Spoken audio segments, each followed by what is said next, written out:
Sosthenes. Atong saksihan ang istorya sa usa ka buta nga giayo sa Ginoo nga mao si Jesucristo. Na makita sa Biblia sumala kang Juan Kapitulo 9, versikulo 1 hangtod sa 34. Samtang naglakaw si Jesus, nakita niya ang isa ka tawo nga buta sukad pa sa iyang pagkahimugso.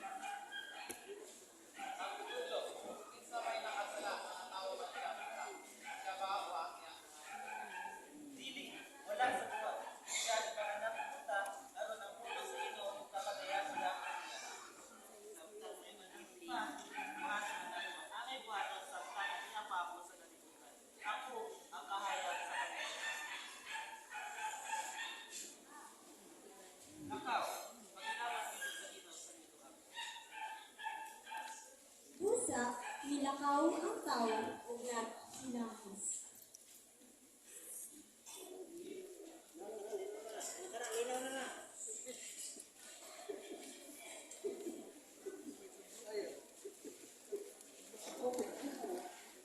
Unya, ibalik siya na nakakita na. Unya, ang iyang mga silingan o ang mga tao na nakakita kaniya na nagpakilimos sa wala pa siya na ano na kinala.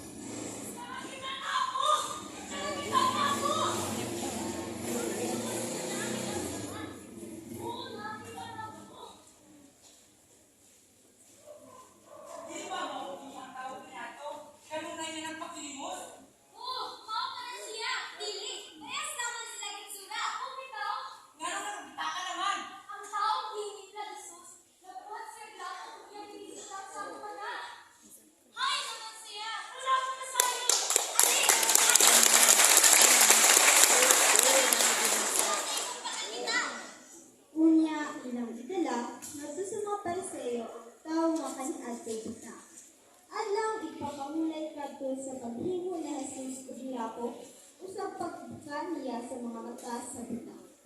Unya, ang pangutana pag-usab sa mga Pariseo ang tao kung taon sa nila ini pagkakita. Paunsa ka man nakakita, na ikaw butaman, sumad pa sa imong magkabata. Ibot nga niya glapo kang akong mata, upo niya nagilapos ako. Huwag ka rin nakakita na ako. Anak, ayaw ka rin. Dili, ikan sa Diyos. Kaya wala man siya gumanulod, na ikaw magtasa, ikaw kawal. Paunsa nagbuhat sa isa ka makasasalang, ang linag sa masama niya. Ingon ka, kaayo ka niya, kung tinuod ka niya. Unsa man ang imong maisulti na inuod ka niya. Siya usa ka propeta. Apan ang kadagpuan sa mga Judio, wala ang matuon ang siya buta ang adto. Hangtod, nagipatawag nila ang ginikanan sa tao. Gano? Pangitaan, hindi ka wala ko ka din.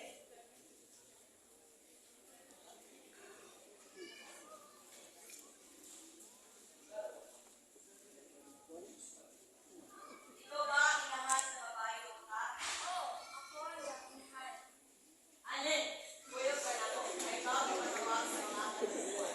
O gidala sa sundalo ang inahan sa tao sa mga Pariseo o kiniilang ipangutan.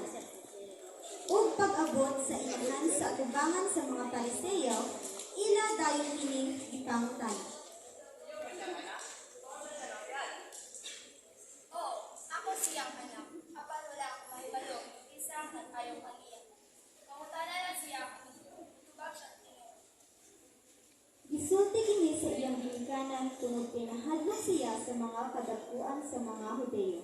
Nga nagkauyon nga kadtong moingon nga si Jesus mao ang Mesiyas, dili na ingon nga sakop sa sinabugas.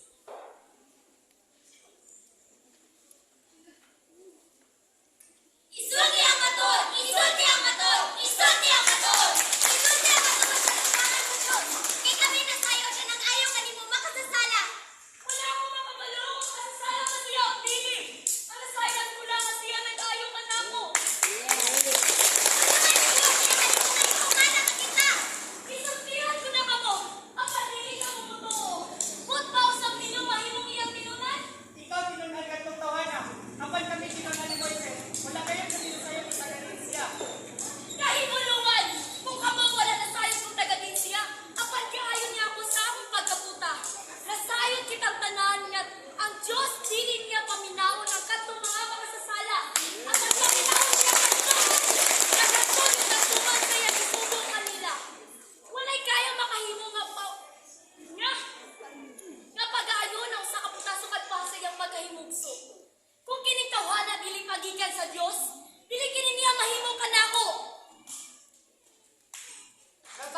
ug nagtubo diha sa sala, ug karon magpanuman makatudlo ka namo.